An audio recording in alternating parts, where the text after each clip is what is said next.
Good morning વિદ્યાર્થી મિત્રો. આજે આપણે હિન્દી વિષયની અંદર લેક્ચર 2 પાઠ 18 અંધેરી નગરી એ પાઠમાં આપણે આજે આગળ વધીશું. बराबर.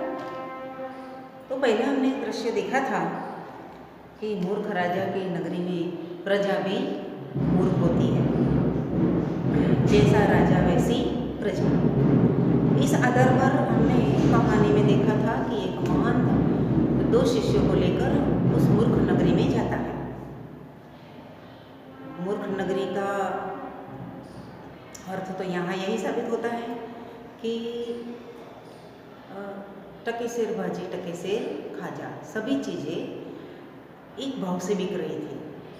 ऐसी मूर्ख नगरी आज तक किसी ने देखी नहीं थी. यहाँ पर महंत और उनके दो शिष्य को इसका बड़ा ही अनुभव हो जाता है.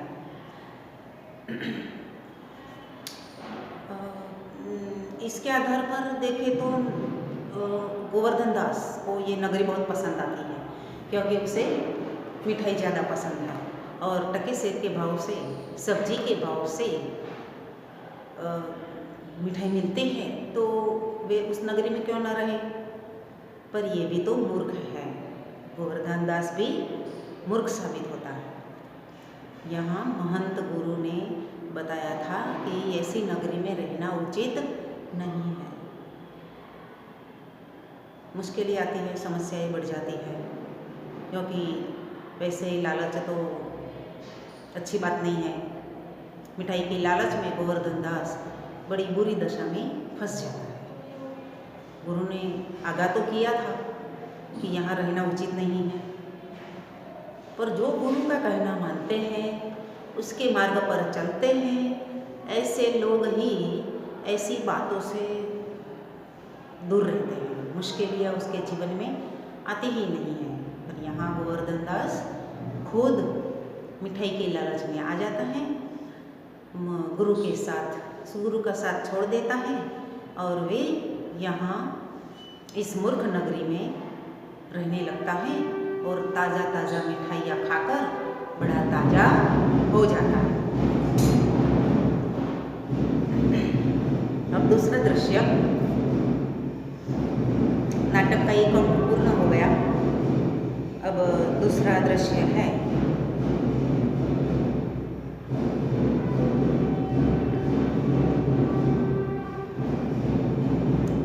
राजा, मंत्री और नौकर लोग यथास्थान बैठे हैं.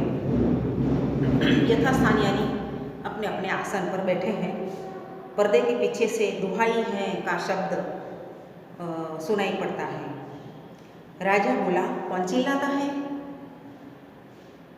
उसे बुलाओ. तो दो नौकर एक फरियादी को लाते हैं. दो नौकर किसे लाते हैं? एक फरियादी को लाते हैं. फरियादी बोला, दुहाई महाराज दुहाई. राजा बोला, बोलो क्या हुआ. फरियादी बोला, महाराज कल्लू बनिए की दीवार गिर पड़ी. फरियादी क्या बोला? कल्लू बनिए की दीवार गिर पड़ी. किसकी दीवार थी? कल्लू बनिए की.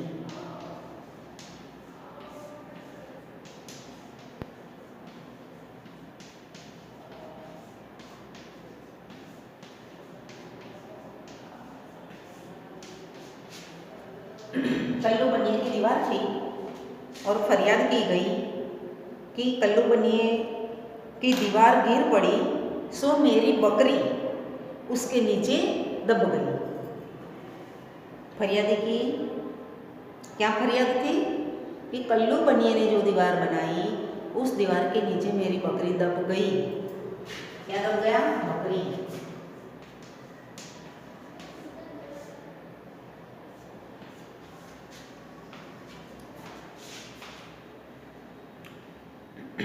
न्याय हो. राजा बोला, कल्लू को पकड़ कर लाओ. नौकर लोग दौड़कर बाहर से किसे पकड़ कर लाए? कल्लू बनिया को पकड़ कर लाए. राजा बोला, क्यों रे बनिए, इसकी बकरी दबकर मर गई. बनिया ने बताया, महाराज मेरा कुछ दोष नहीं है। दोष यानी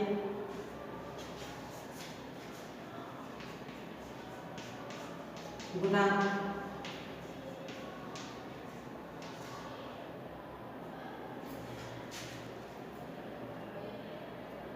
गुनाह बनिए ने तो यही बताया कि मेरा तो कोई दोष नहीं है, कारीगर ने ऐसी दीवार बनाई होगी इसीलिए गिर पड़ी। बनिए ने किस पर दोष डाला? कारीगर। एक एक करके देख लेना। बनिया, कारीगर,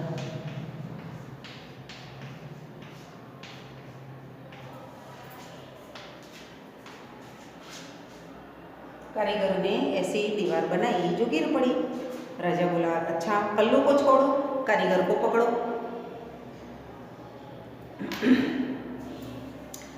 ये राज दरबार में क्या हो रहा है?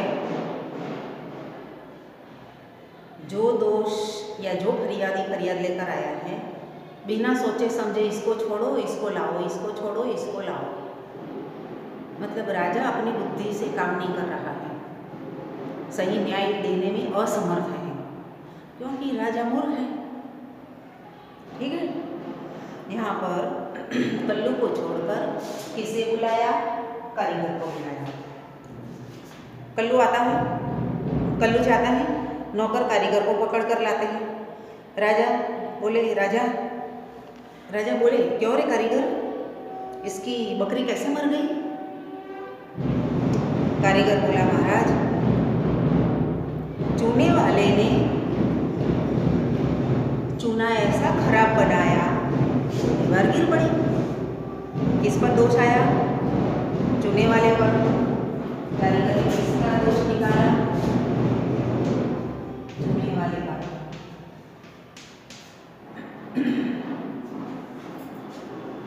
किसका दोष लगाया? कारीगर ने किस पर दोष लगाया? चूने वाले पर। चूने वाले पर कैसा दोष लगाया? कि उन्होंने ऐसा खराब चूना बनाया ताकि दीवार गिर पड़ी। राजा बोला, अच्छा उस चूने वाले को बुलाओ। राजा ने कारीगर को छोड़कर चूने वाले को बुलाया।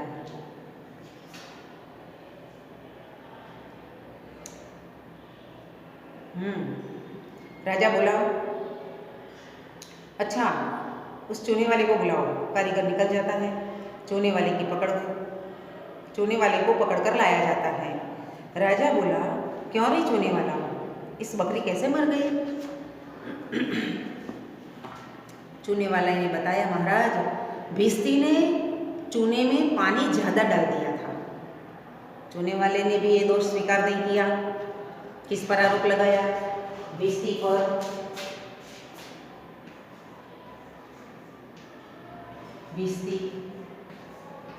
भिस्ती पर आरोप लगाया। क्या आरोप लगाया भिस्ती पर? कि उसने चूने में पानी ज़्यादा डाल दिया था, इसीलिए चूना कैसा हो गया? कमज़ोर हो गया। राजा बोला, तो भिस्ती को पकड़ो। चूने वाले को छोड़ दिया जाता है, फिर भिस्ती को पकड़ कर लाया जाता है। भिस्ती को लाया गया। राजा बोले, क्यों रे भिस्ती, इतना पानी क्यों डाल दिया कि दीवार गिर पड़ी और बकरी दबकर मर गई? भिस्ती बोला, महाराज गुलाम का कोई कसूर नहीं है। कसूर यानी दोष। मेरा कोई कसूर नहीं है। कसाई ने मशक इतनी बड़ी बना दी। भिस्ती ने किस पर आरोप लगाया? किस पर आरोप लगाया?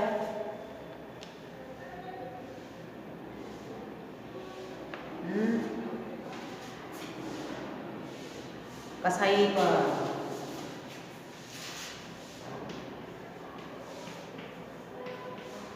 भिस्ती ने कसाई पर आरोप लगाया कि उसने मशक इतनी बड़ी बना दी, इसलिए ज़्यादा पानी भर गया और ऐसा हुआ। राजा बोला, अच्छा भिस्ती को निकालो, कसाई को लाओ। भिस्ती को छोड़कर कसाई को बुलाया जाता है। राजा बोले, क्यों रे कसाई, तूने ऐसी मशक क्यों बनाई? कसाई बोला, महाराज, गडरिये ने टक्के की ऐसी भेड़ मेरे हाथ बेच दी कि मशक बड़ी बन गई। किसने भेड़ बनाई थी? ऐसी भेड़ मेरे हाथ बेची। गडरिया, भेड़ बेचने वाला, भेड़ बकरियां बेचने वाला, गडरिया।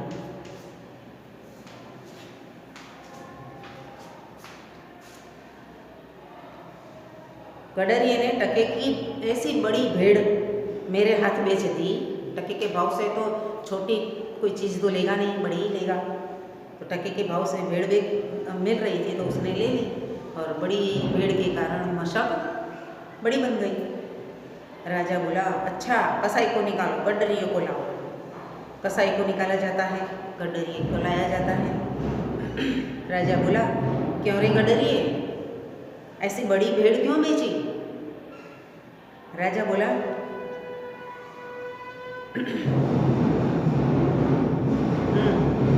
गडरिया बोला, महाराज, उधर से कोतवाल की सवारी आ रही थी। भीड़ भाड़ के कारण मैंने छोटी बड़ी भेड़ का ख्याल नहीं किया, इसीलिए बड़ी भेड़ बेच गई। मेरा कोई कसूर नहीं। कौन आ रहा था सवारी लेकर? कोतवाल। कोतवाल आ रहे थे सवारी लेकर। भीड़ भाड़ में मैंने बड़ी भेड़ बेच दी। राजा बोला, इसको निकालो, कोतवाल को पकड़ो। राजा बोले, क्यों रे कोतवाल, तूने सवारी धूमधाम से क्यों निकाली थी? गडरिये ने घबरा कर बड़ी भीड़ बेच दी। इसमें तो कोई कारण नहीं दिख रहा है, इसमें न तो कोई फरियाद दिख रही है, इसमें न तो कोई किसी का गुनाह दिख रहा है, क्योंकि राजा कैसे हैं? मूर्ख हैं। न्याय कैसा होना चाहिए, कैसे होना चाहिए, ये भी उसे पता नहीं है। इसीलिए एक के बाद एक लोगों को दरबार में बुलाया जाता है और उन पर दोष का आरोप लगाया जाता है। कोतवाल बोला, महाराज, मेरा कोई कसूर नहीं है। राजा बोला, कुछ नहीं, ले आओ कोतवाल को, अभी फांसी दे दो। अंत में एकांकी के अंत में किसको फांसी देने का आदेश दिया राजा ने?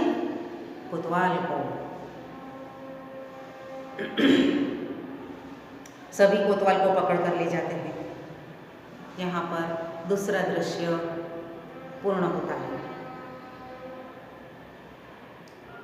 गोवर्धन दास बैठा मिठाई खा रहा है।